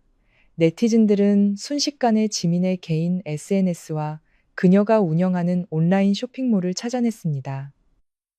30분 만에 지민의 쇼핑몰에는 수천 개의 별점 일개 테러가 가해졌습니다. 주문했던 고객들은 일제히 주문을 취소했고 이미 물건을 받은 사람들은 반품을 요구했습니다. 윤채린 역시 타겟에서 벗어날 수 없었습니다. 그녀의 집안 배경도 만만치 않았지만 남의 가정에 끼어든 상간녀라는 딱지가 붙었고 그 상대가 YJ그룹의 외동딸이라는 사실은 그녀를 향한 비난을 더욱 거세게 만들었습니다. 체리는 여론을 피해 황급히 모든 SNS 계정을 비공개로 전환해야 했습니다. 저는 댓글들을 하나하나 읽어 내려갔습니다. 마음은 이상할 정도로 평온했습니다. 이것은 맹목적인 복수가 아니었습니다. 이것은 공정함의 실현이었습니다. 그들이 제 명예를 짓밟았으니 이제 그들은 자신들이 제 돈으로 쌓아 올린 허울뿐인 명예로 그 대가를 치러야 했습니다. 민준이 와인을 한 모금 마신 뒤 의기양양한 목소리로 말했습니다. 이것 봐. 공유수가 아직도 멈추질 않아. 박지우는 이제 업계에서 완전히 신용을 잃었어. 인성이 이토록 파탄나고 재정적으로도 소송에 휘말린 대표의 회사에 어떤 투자자도 감히 돈을 넣으려 하지 않을 거야. 저는 어두운 강물을 바라보며 앞으로의 날들을 생각했습니다. 박지훈 씨, 이것은 몰락의 시작에 불과해요.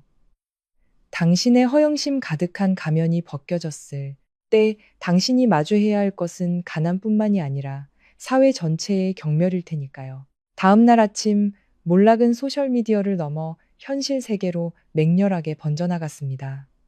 청담동에 위치한 지민의 옷가게 앞에는 이른 아침부터 건물주가 경비원 2명을 대동하고 나타났습니다.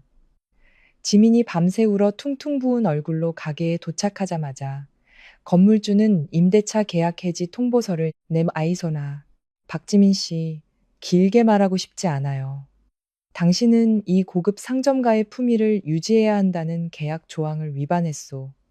당신 가게 때문에 항의하는 사람들이 몰려들어 주변 상인들에게 피해를 주고 있단 말이오.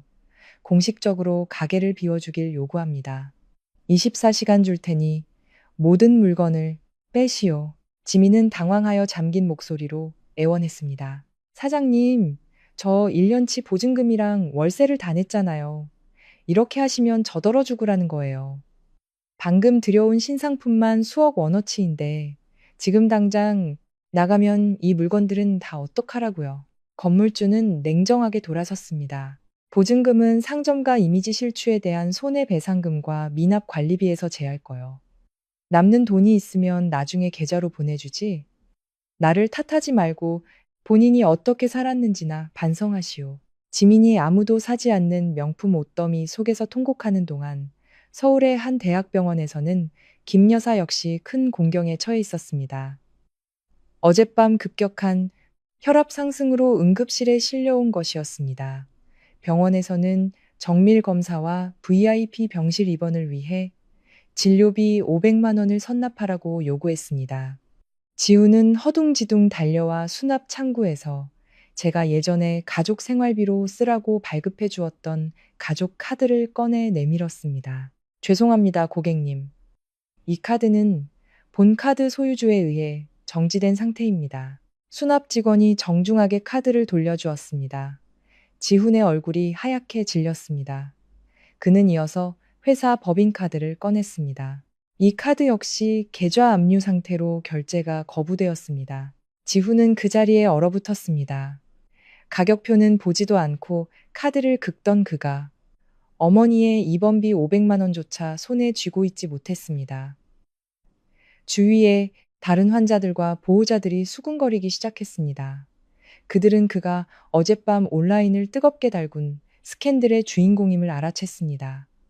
모욕감에 지훈의 몸이 부들부들 떨렸습니다.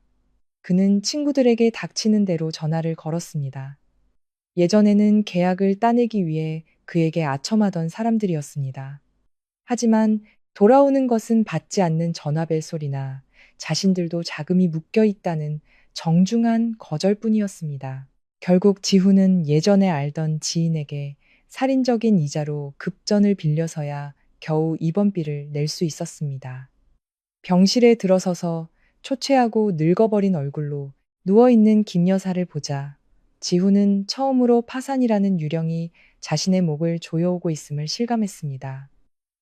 그들이 누리던 부유함은 모래 위에 지은 성이었고 서연주라는 이름의 파도가 그 모든 것을 휩쓸어가 버린 것이었습니다. 스캔들에 대한 소식은 식을 줄 몰랐고 네티즌들이 버림받은 아내에 대한 정보를 파헤치기 시작하면서 더욱 폭발적으로 퍼져나갔습니다. 서연주의 프로필이 서서히 드러났고 YJ그룹의 이름이 확인되자 대한민국 전체가 충격에 휩싸였습니다. 김 여사 모녀가 가난한 빈대라고 무시했던 그 여자가 사실은 대한민국 부동산 업계에서 가장 강력한 가문 중 하나의 유일한 상속녀였던 것입니다. 우리 집안의 자산은 수십억 단위가 아니라 제주도부터 서울까지 이어지는 프로젝트들을 통해 수조 원 단위로 계산되었습니다. VIP 병실에서 김 여사가 쉬고 있을 때 지민이 휴대폰을 든 채 부들부들 떨며 뛰어들어왔습니다. 엄마, 엄마, 이것 좀 봐. 우리 이제 진짜 죽었어, 엄마. 김 여사가 힘없이 눈을 떴습니다. 집에 불이라도 난 것처럼 왜 이리 호들갑이야. 엄마 지금 머리 아파 죽겠어. 지민은 김 여사의 눈앞에 휴대폰 화면을 바짝 들이밀었습니다. 그 여자요, 엄마. 그 여자 시골 농부딸이 아니었어요. 아버지가 YJ그룹 서진욱 회장이래요. 우리가 살던 한남동 70억짜리 저택은 그 부모가 딸한테 결혼 선물로 준 재산의 아주 작은 일부에 불과했대요. 김 여사는 자신이 환자라는 사실도 잊은 채 침대에서 벌떡 일어났습니다. 그녀는 휴대폰을 빼앗아 들고 기사의 내용을 몇 번이고 다시 읽었습니다. 몇 년 전 한자선 파티에서 제 아버지 서진욱 회장과 제가 나란히 서 있는 사진이 발굴되어 올라와 있었습니다. 사진 속에 저는 화려하고 기품 있는 모습으로 시댁에서 보여주었던 소박하고 순종적인 모습과는 완전히 달랐습니다. 김 여사는 휴대폰을 병원 침대 이불 위로 떨어뜨렸습니다. 옆 테이블에 있던 오렌지 주스 잔도 그녀의 손에 밀려 바닥으로 떨어져 주스가 흥건하게 쏟아졌습니다. 그녀는 자신이 인생 최악의 돌이킬 수 없는 실수를 저질렀다는 것을 깨달았습니다. 그녀는 온 가문을 일으켜 세울 수 있었던 진짜 황금알을 낳는 거위를 제 발로 쫓아내고 그 자리에 황보 채린 같은 속 빈 강정을 들여오려 했던 것입니다. 그럼 왜 시골 부모님이 땅 팔아서 집 사줬다고 거짓말을 한 거야? 김 여사는 망연자실하여 중얼거렸습니다. 오빠 마음을 떠보려고 그랬겠죠. 엄마, 그런데 오빠는 바람을 피웠고 엄마랑 나는 그 여자를 사람 취급도 안 했잖아요. 이제 그 여자가 복수하러 돌아온 거예요. 오빠 회사는 압류당했고 우리한테는 5억 원을 갚으라고 하잖아요. 그 돈 우리가 어디서 갚아요? 엄마! 지민이 서럽게 울음을 터뜨렸습니다. 김 여사는 멍하니 병원 천장을 올려다보았습니다. 뒤늦은 후회가 그녀의 마음을 갉아먹기 시작했습니다. 그녀는 제가 차려주었던 따뜻한 밥상, 제게 다리를 주물러 달라고 했던 순간들, 궂은 날씨에 아플 때 밤새 저를 간호해 주었던 기억들을 떠올렸습니다. 그 모든 것을 그녀는 가난한 며느리가 당연히 해야 할 의무라고 여겼습니다. 이제야 그녀는 그것이 재벌가 아가씨가 시댁 식구들에게 베푼 너그러움과 진정한 사랑이었음을 깨달았습니다. 하지만 그녀는 그 모든 것을 제 손으로 걷어차 버렸습니다. 시그니엘 서울의 소란을 뒤로하고 저는 강북에 있는 본가로 돌아가기로 결심했습니다. 그곳에는 언제나 저를 기다리며 두 팔 벌려 환영해 주시는 부모님이 계셨습니다. 아버지는 서재에 앉아 계셨습니다. 오후에 햇살이 커다란 창문을 통해 들어와 YJ그룹이라는 거대한 제국을 건설한 남자의 위엄을 더욱 돋보이게 했습니다. 제가 들어서는 것을 보시고 아버지는 신문을 내려놓고 맞은편 의자에 앉으라는 부드러운 손짓을 하셨습니다. 딸아, 지난 몇 년간 고생 많았구나. 아버지의 목소리는 낮고 따뜻했으며 제가 가족을 속이고 결혼하여 고생한 것에 대한 어떤 질책도 담겨 있지 않았습니다. 저는 고개를 숙였습니다. 콧등이 시큰해졌습니다. 죄송해요, 아버지, 어머니. 사랑은 물질적인 조건 없이도 증명될 수 있다고 믿었던 제가 너무 고집을 부렸어요. 아버지는 미소를 지으셨습니다. 수많은 풍파를 겪은 사람의 미소였습니다. 이번 수업료가 조금 비싸긴 했지만 그룹 사무실에 앉아 있는 것보다 훨씬 더 너를 성장시켰을 거다. 너는 이제 사람 보는 눈을 배웠고 인내하는 법을 배웠으며 그리고 가장 중요하게는 필요할 때 스스로를 지키는 법을 배웠다. 네가 지금 공정함을 되찾기 위해 하고 있는 모든 일을 아버지는 전적으로 지지한다. 아버지는 자리에서 일어나 서류장으로 가시더니 푸른색 표지의 서류철 하나를 꺼내 오셨습니다. 그룹에서 제주도의 6성급 리조트 프로젝트를 시작했다. 올해 아버지가 가장 심혈을 기울이는 프로젝트지. 네가 이 프로젝트의 총괄 책임자를 맡았으면 한다. 너에게는 새로운 환경과 내 능력을 증명할 수 있는 진짜 일이 필요하다. 그리고 좋지 않았던 기억들을 잊는데도 도움이 될 게다. 저는 서류철을 받아들었습니다. 책임감의 무게와 아버지가 제게 보내는 신뢰의 무게가 동시에 느껴졌습니다. 알겠습니다, 아버지. 다시는 아버지를 실망시켜드리지 않겠습니다. 그래, 그거면 됐다. 아버지가 제 어깨를 두드리셨습니다. 소송이나 채무, 자산압류 같은 문제들은 모두 강 변호사에게 맡기거라. 네가 할 일은 이제 앞을 보고 나아가는 것이다. 너는 YJ그룹의 상속녀다. 그 이름에 걸맞게 살아가렴. 저는 아버지의 서재를 나왔습니다. 마음은 새로운 결의로 가득 찼습니다. 순종적인 아내로서의 과거는 이제 막을 내렸습니다. 오늘부터 서연주는 한남동에 어두운 날들이 없었던 것처럼 강하고 당당하게 비즈니스 세계로 복귀할 것입니다. 사건이 터진 지 일주일 후, 지훈은 완전히 막다른 골목에 몰렸습니다. 테크 비전은 계좌 동결로 사실상 운영이 중단되었습니다. 직원들은 월급을 받지 못할 것을 우려하여 하나둘씩 회사를 떠났습니다. 체린의 가족 또한 모든 연락을 완전히 끊어버렸습니다. 심지어 지훈이 다시 체린에게 접근하려 하면 사기죄로 고소하겠다는 협박성 내용 증명까지 보내왔습니다.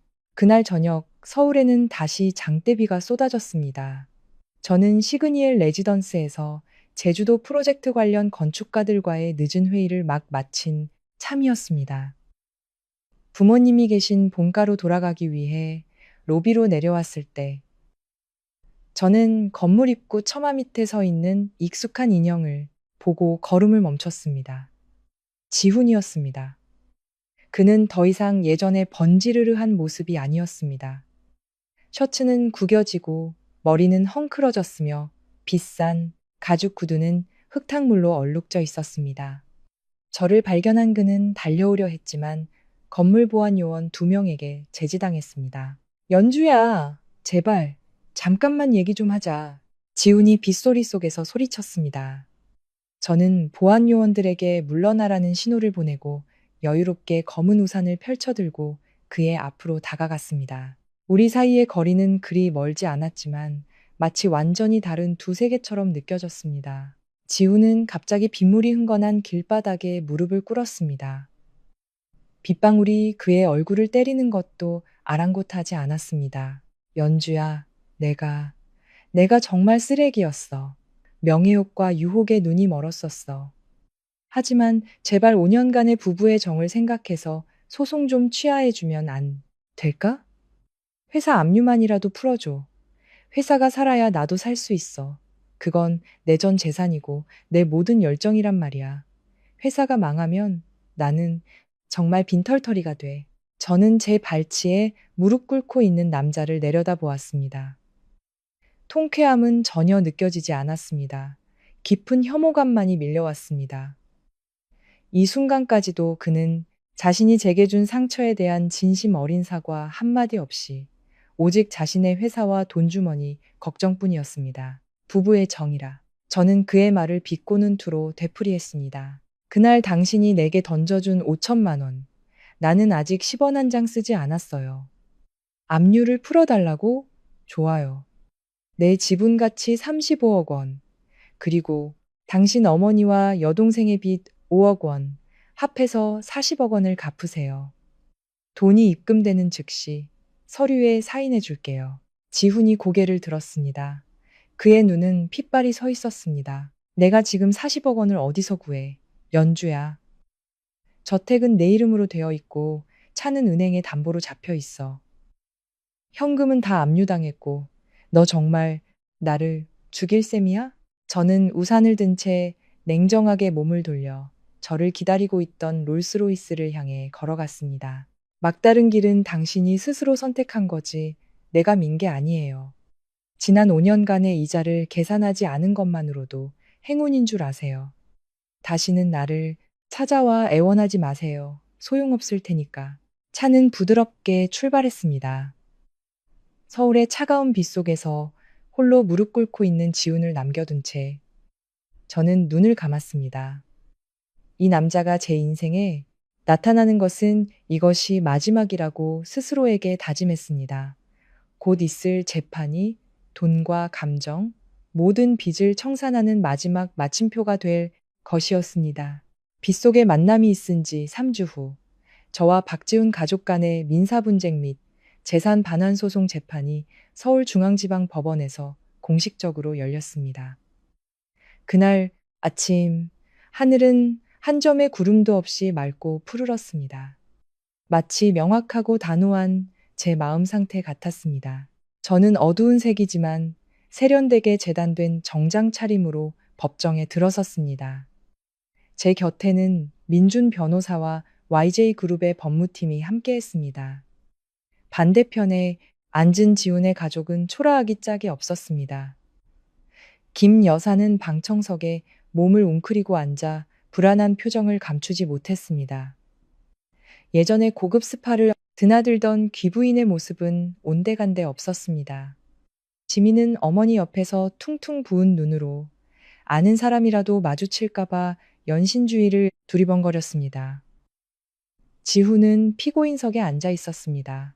그가 입은 정장은 근심으로 야윈 그의 몸에 비해 헐렁해 보였습니다. 판사님이 당사자 신원 확인으로 재판을 시작했습니다. 지훈의 변호사가 일어나 발언할 때 그는 재정적 과실을 덮기 위해 감정적인 요소에 호소하려 애썼습니다.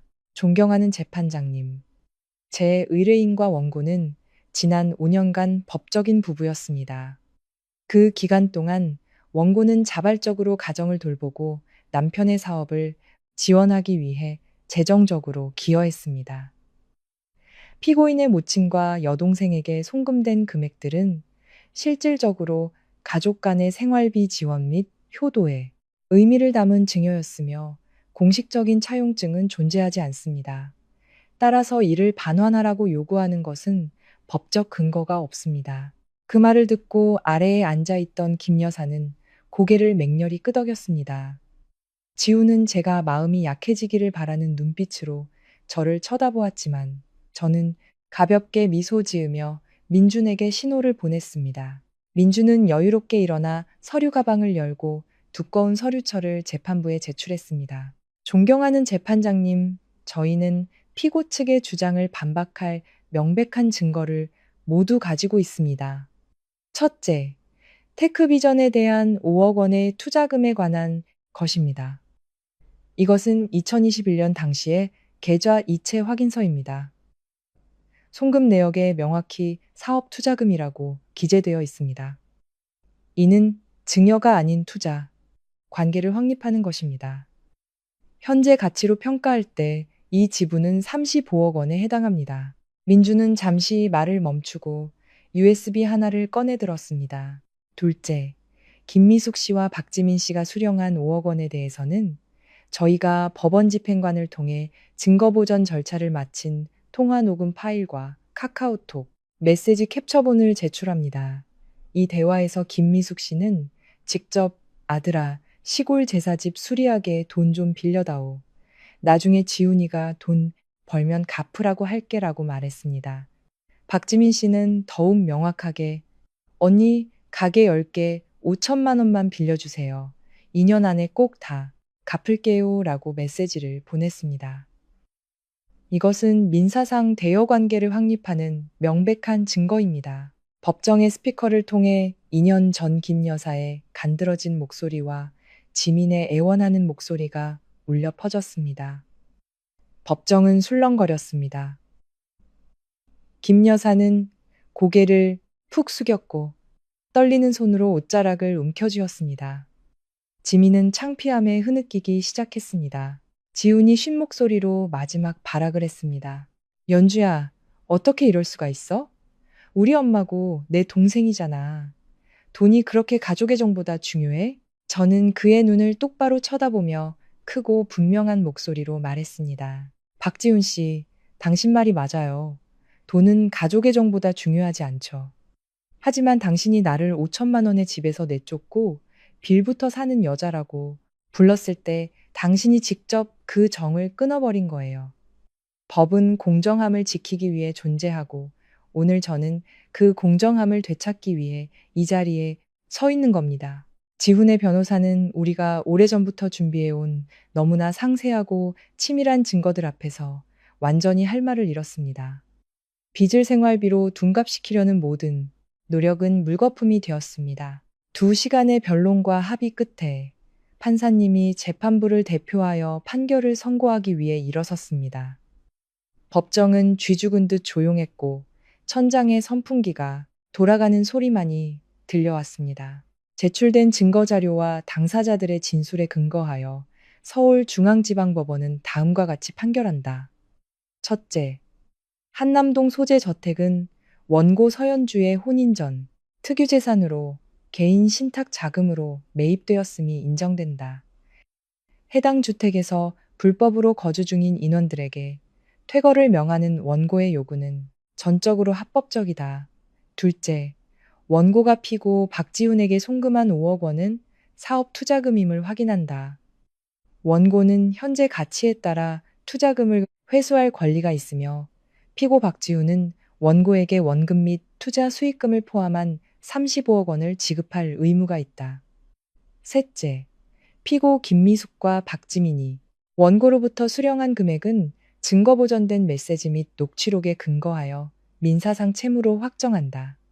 피고 김미숙은 3억 2천만 원을, 피고 박지민은 1억 8천만 원을 변제할 의무가 있다. 종합하여 피고 박지훈 및 그 가족은 원고 서연주에게 총 40억 원을 지급할 책임이 있다.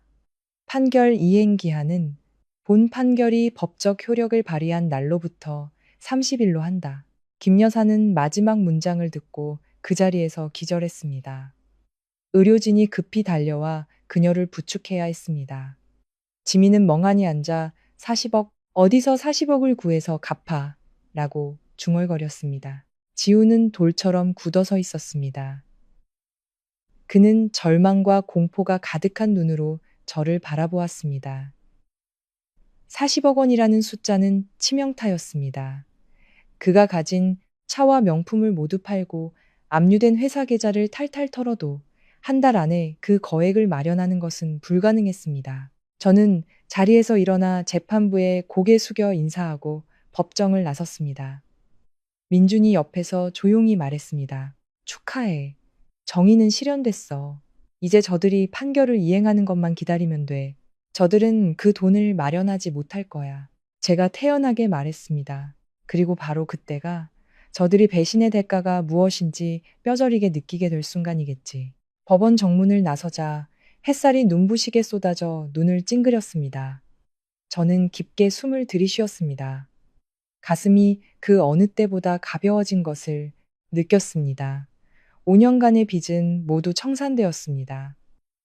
이제부터 저는 그들에게 어떤 것도 빚지지 않았습니다.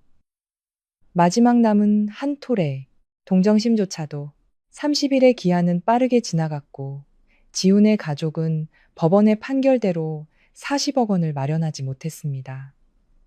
그들은 은행을 찾아다니며 대출을 알아보았지만 돌아오는 것은 냉정한 거절뿐이었습니다. 법원 집행관 사무실의 민주는 강제 집행 신청서를 제출했습니다. 관계기관은 박 씨 가족의 재산에 대한 압류 절차를 시작했습니다. 그날 오후 집행관들이 한남동 저택에 들이닥쳤습니다.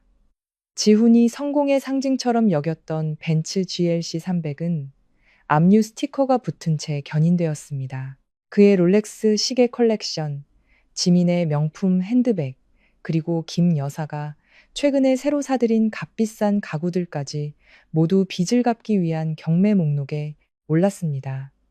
지훈은 자신의 물건들이 하나씩 실려나가는 것을 보며 속이 타들어가는 것 같았습니다. 하지만 물질적인 손실보다 더 끔찍한 것은 신용의 붕괴였습니다. 채무를 제때 이행하지 못하고 강제 집행을 당하면서 박지훈의 이름은 신용정보원의 채무 불이행자 명단, 즉 신용불량자로 공식 등재되었습니다. 이것은 가장 심각한 수준의 신용불량 상태였습니다. 어느 날 아침 지훈은 그가 거래하던 모든 은행으로부터 통보를 받았습니다. 모든 신용카드가 정지되었고 개인 대출은 즉시 상환하라는 요구가 빗발쳤습니다. 신용불량자가 된 그는 앞으로 최소 5년간 은행 대출은 물론 신용카드 발급조차 불가능하게 되었습니다. 심지어 재산은닉 및 채무 회피를 방지하기 위한 저희 측의 요청으로 그는 공식적으로 출국 금지 조치를 당했습니다. 대만으로 나라가 반도체 계약을 되살리려던 그의 마지막 꿈마저 산산조각 났습니다. 지훈의 가족은 차와 보석 등 모든 것을 헐값에 팔아치워 겨우 4억 원 정도를 마련해 집행관 사무실에 납부했습니다. 하지만 남은 36억 원의 빚은 종신형처럼 그들의 머리 위를 맴돌았습니다. 지훈의 영혼이자 자부심이었던 테크비전은 채무 상환 불능과 장기간의 자산 동결로 인해 공식적으로 파산을 선언했습니다. 마지막까지 남아있던 직원들도 허영심 많고 기만적인 대표에 대한 원망을 남긴 채 뿔뿔이 흩어졌습니다. 지훈은 텅 빈 사무실에 낡은 서류가 담긴 종이 상자들 사이에 홀로 앉아 있었습니다. 그는 돈과 명예가 사라지자 자신에게는 아무것도 남지 않았다는 것을 깨달았습니다. 예전에는 그를 떠받들던 어머니와 여동생조차도 이제는 가족을 지키지 못한 무능한 놈이라며 그를 비난했습니다. 한남동 저택을 뺏기고 회사가 파산한 지 6개월 후 지훈 가족의 삶은 완전히 뒤바뀌었습니다. 화려함의 정점에서 그들은 사회의 가장 나락으로 떨어졌습니다. 그들은 도심의 화려함과는 거리가 먼 구로구의 깊숙한 골목에 있는 좁고 축축한 반지하 방 2칸을 얻어 살아야 했습니다. 여름에는 찜통처럼 덥고 비가 오면 물이 새는 그 반지하 방이 김 여사와 지민의 새로운 거처가 되었습니다. 한때 수백만 원짜리 스파 관리를 받던 김 여사는 이제 낡은 플라스틱 의자에 앉아 근처 공장에서 받아온 마늘 껍질을 까고 있었습니다. 마늘 한 망을 닦아면 손에 쥐어지는 것은 몇천 원의 푼돈이었습니다. 그녀의 얼굴은 근심과 궁핍으로 초췌해졌고 주름은 깊게 패였습니다. 그녀는 더 이상 거울을 보지 않았습니다. 거울을 볼 때마다 자신이 친셔 잃어버린 화려한 과거가 떠올랐기 때문입니다. 지민의 처지도 나을 것이 없었습니다. 명품 원피스나 호화로운 휴가는 이제 꿈도 꿀 수 없었습니다. 그녀는 동네의 시끄러운 호프집에서 서빙 아르바이트를 해야 했습니다. 매일 밤 그녀는 무거운 음식 쟁반을 나르고 지독한 술 냄새와 취객들의 희롱을 견뎌야 했습니다. 몇 번이고 그만두고 싶었지만 그 쥐꼬리만 한 월급이 없으면 월세도 어머니의 약값도 낼 수 없었기에 감히 그만둘 수 없었습니다. 고급 세단을 몰며 회사를 지휘하던 지우는 이제 먼 친척에게 빌린 낡은 오토바이와 함께했습니다. 그는 배달라이더로 등록하여 하루하루를 연명했습니다. 매일 아침 지우는 낡은 배달 유니폼을 입고 헬멧을 쓴 채 서울의 복잡한 교통 체증 속을 위태롭게 헤쳐 나갔습니다. 가끔 우연히 한남동 근처로 배달을 갈 때면 그는 누가 알아볼까봐 헬멧을 더욱 깊숙이 눌렀었습니다. 새로운 주인이 더욱 화려하게 꾸민 옛 저택을 보며 그는 씁쓸한 한숨만 내쉴 뿐이었습니다. 저녁이 되면 세 사람은 밥과 김치, 그리고 된장찌개뿐인 초라한 밥상에 둘러앉았습니다. 더 이상 웃음소리나 사치스러운 계획은 없었습니다. 무거운 침묵과 한숨만이 가득했습니다. 그들은 서로를 바라보며 상대방의 눈에서 끝없는 후회와 치욕을 읽었습니다. 그들은 깨달았습니다. 가난 그 자체보다 부유함에서 가난으로 떨어지는 것이 더 무섭다는 것을, 그리고 그 가난이 배은망덕에 대한 대가일 때 그것은 더욱 끔찍하다는 것을. 지훈 가족의 비참한 삶과는 대조적으로 제 인생은 화려하고 희망찬 새 장을 열었습니다. 제주도 리조트 프로젝트를 6개월간 성공적으로 이끈 후 저는 탁월한 능력을 입증받았고 모든 직원들의 존경과 부모님의 자랑이 되었습니다. 프로젝트가 성공적으로 마무리되고 개장을 앞두고 저는 며칠간의 휴식을 위해 서울로 돌아왔습니다. 어느 주말 오후 저는 가족 소유의 요트 갑판에 서서 한강 너머로 지는 아름다운 석양을 바라보고 있었습니다. 제 곁에는 제주도 프로젝트의 중요한 파트너이자 그동안 제 곁에서 항상 저를 지지해 주었던 이현우 씨가 함께했습니다. 현우 씨는 제 집안 배경에는 관심이 없었습니다. 그는 저의 능력과 결단력, 그리고 제가 용감하게 극복해낸 상처까지 존중해 주었습니다. 무슨 생각해요, 연주 씨? 현우 씨가 부드럽게 물었습니다. 그의 목소리는 강바람 속에서도 따뜻하게 들렸습니다. 과거를 생각하고 있었어요. 저는 보랏빛으로 물들어가는 수평선을 바라보며 미소 지었습니다. 한남동 저택은 팔았어요. 그 시절과 관련된 것은 아무것도 남겨두고 싶지 않았거든요. 집을 판 돈의 일부는 어려운 환경에서도 열심히 공부하는 학생들을 위한 장학재단을 만드는 데 썼어요.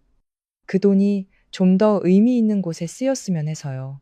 저는 주머니에서 낡은 결혼 반지 하나를 꺼냈습니다. 그것은 지훈과의 5년 결혼 생활에서 남은 마지막 유물이었습니다. 저는 반지를 잠시 바라보다가 미련 없이 깊은 한강 속으로 던져버렸습니다. 작은 반지는 물결을 일으키며 순식간에 사라졌습니다. 이제 정말 모든 게 끝났어요. 저는 영혼 깊은 곳에서 퍼져나오는 완벽한 자유를 느끼며 말했습니다. 과거는 저 강물 아래에 묻혔어요. 이제부터 저는 미래만 바라볼 거예요. 현우 씨가 제 손을 잡았습니다. 그의 손은 강하고 믿음직스러웠습니다. 연주 씨의 미래는 아주 빛날 거예요. 그리고 그 길을 제가 함께 걸을 수 있기를 바랍니다. 찬란한 노을이 강물 위를 황금빛으로 물들였습니다. 저는 현우 씨의 어깨에 머리를 기댄 채 행복하게 미소 지었습니다.